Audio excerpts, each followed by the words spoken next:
はい、こんにちは。カーリガールメソッド挑戦中のみはるです。今日はですね、髪の毛を洗う回数、今までの以前の動画でも要所要所髪の毛洗う回数について何度かお話はしてきてはいるんですけど、ちょっとあえて別の動画にすることでこれで困ってる方いらっしゃったらなと思って今回あえてちょっと撮らせていただいてますので、そんなこと知ってるよっていう方は全然もうスキップしてもらえたらなと思うんですけど、なかなか始めたばっかりで1週間に1回っていうイメージがどうしてもおそらく強いのかなっていうところがあるので、カーリーヘアのタイプによっても違うっていうところを少しだけですけどね、話してきたらなと思っています。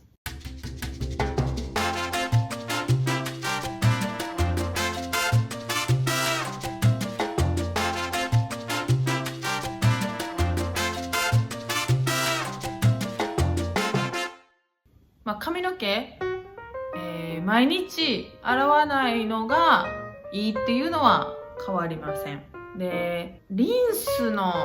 動画ご紹介した時に少しお伝えしてると思うんですけど、水かけるだけでも髪の毛が広がりやすくなるっていうお話しました。なのでやっぱ髪の毛広がるイコール結局キューティクル開いて、そしたらどんどんやっぱり水分逃げていってしまうので、髪の毛からっていうところから考えても、やっぱり毎日シャワーに入って水かけて洗ってしまうっていうのはやっぱり良くはないです、天パの私たちには。なんですけど、しっかり手入れさえすれば、シャンプーしないのはもちろんです。泡立つシャンプーで洗わないっていうのは一番もちろん大事なんですけど、コンディショナーをしてあげて、保湿をしてスタイリングで髪の毛を守ってっていうことができれば、洗う回数が1週間に1回なんてできないですっていうことであっても問題はないと思っています。で、現に個人差ありますので、髪の毛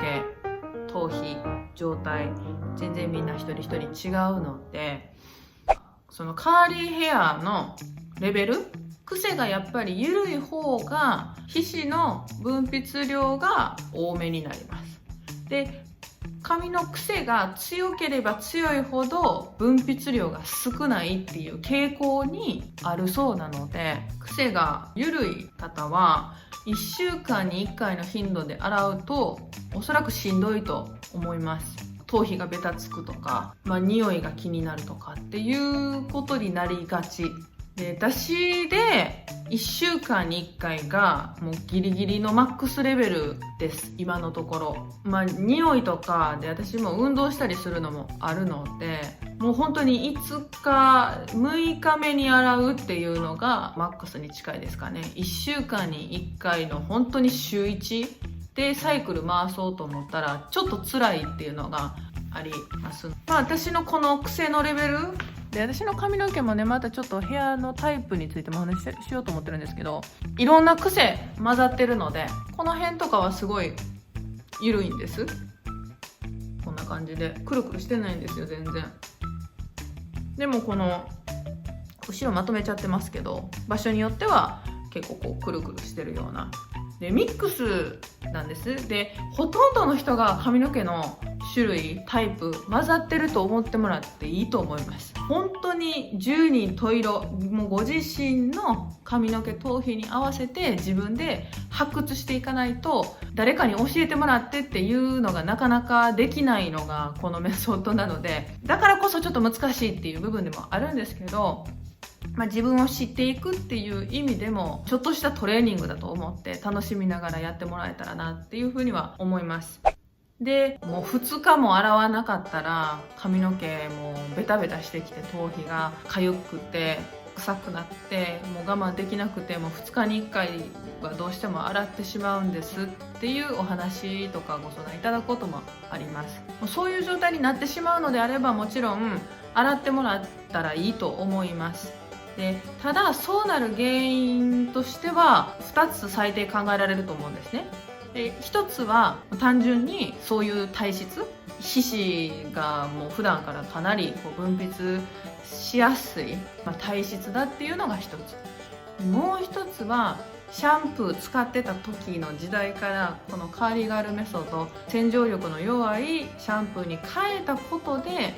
頭皮が過剰反応してむちゃくちゃこう分泌してるっていう可能性も十分考えられます。シャンプーをやめてこの泡立たない、クリームシャンプータイプのものに変えられてすぐの出来事なのであれば、洗う頻度を伸ばすというよりはそのクリームシャンプーに頭皮を慣らしてあげることに集中してもらえた方がいいのかなと思います。不快なままね生活するっていうのは本当にそれこそ良くないと思いますので、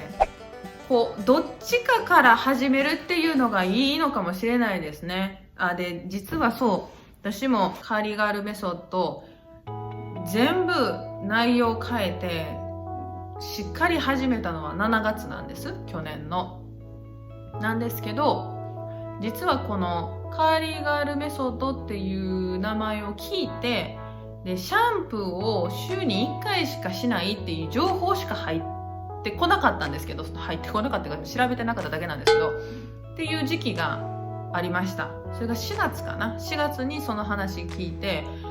毎日洗ったらあかんねやっていうタイミングがあったんです。でその時は今あるシャンプー、もう泡立つサルフェットバリバリ入ってるシャンプーなんですけど、それを洗う回数を週1にするっていうところからちょっと試してたっていう時期があります。でその時はヘアオイルとかココナッツオイルをめっちゃつけてたんですけど、シャンプーしてココナッツオイルしてっていうので洗う回数を週1回にちょっと減らしてみたりっていうのをトライアルしてた時期が3ヶ月ぐらいありました。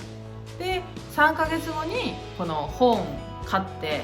全然ちゃうかったっていうことに気づいて、7月から全部ヘアケアも変えてやり直したっていう経緯があります。なのでもしかしたら私のその最初の3ヶ月4月から洗う回数をまず減らしてたっていうのがカーリーガールメソッドに入りやすかったんかなっていうのを今考えると、もしかしたら関係してるかもしれないなとは思っています。なのでもう本当にシャンプーをいきなり変えられないっていうのも全然問題ないですし、本当に最初の段階で何か自分で合わないっていうところがあれば、生活の環境に合わせて調整してもらってもいいのかなとは思います。ですので洗う回数は癖の強さによってある程度かな比例してるっていう風には聞いてますので、なので私よりももっともっと癖の強い方とかだと、洗う回数もっと少なくても伸ばせる人もいますし、だからといって伸ばせばいいってもんじゃないっていう、もうそこだけです。今日本当にお伝えしたいのは、みんな頑張って洗う回数を減らそう減らそう減らそうと私もしてたので、最初もう一日我慢やとか思って、そして旦那に臭いって言われてもう一日だけ我慢してとか言いながらやってましたけど、やっぱりそれはね自分にも良くないですし家族にもね良くないので、ご自身の生活環境に合わせて、可能な限りその自分のサイクルうまく見つけていただいて、髪の毛が乾燥しないような工夫っていうのをやりながら見つけていってもらえたらなというふうに思います。はい、以上でございます。頑張ってください。これからね始められた方も悩んでる方もいらっしゃると思いますけれども、ゆっくり頑張っていきましょう。それではまたね。昔ブリーチした名残です。ここ伸びたな。そう考えたら